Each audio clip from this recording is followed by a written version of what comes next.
Electricity came to Springfield in the early 1900s, but Sub's story began later, after citizens grew frustrated with Mountain States Power, the private utility that served Springfield. Mountain States was known for high rates and unreliable service. Some Springfielders wanted to create a publicly owned electric system, which was seeing success in other communities.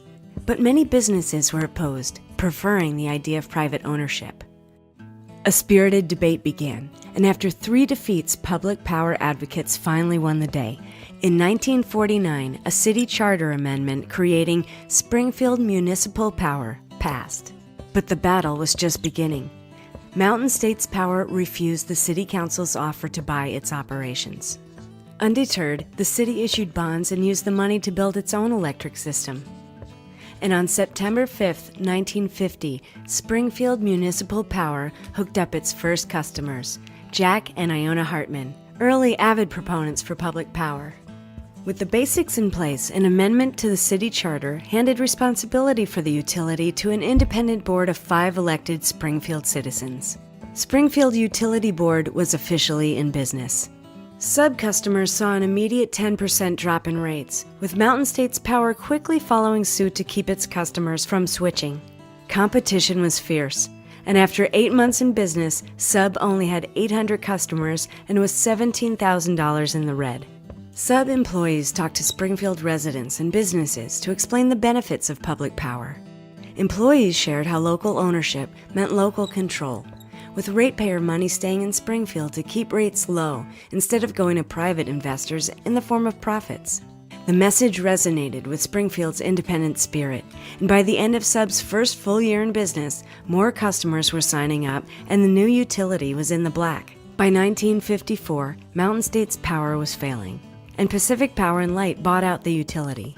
The battle to be the preferred electricity provider went into overdrive, including unusual marketing schemes. Eventually, some Springfield streets had power lines running down both sides, one set belonging to Sub, the other to PP&L. Customers switched back and forth between utilities to get the best deals. Believing Springfield was best served by one utility, Sub again offered a buyout. Finally, PP&L admitted it could not match Sub's low rates and still get an adequate return for its investors. It agreed to sell to Sub if citizens supported it. A bond initiative to finance the sale went before voters in 1958 and again in 1961, defeated by slim margins each time. Finally, in 1975, citizens approved a $14 million bond initiative by a whopping 15-to-1 margin, and Sub bought PP&L's water and electric utilities. This was a vote of confidence by citizens who'd seen Sub grow with the city.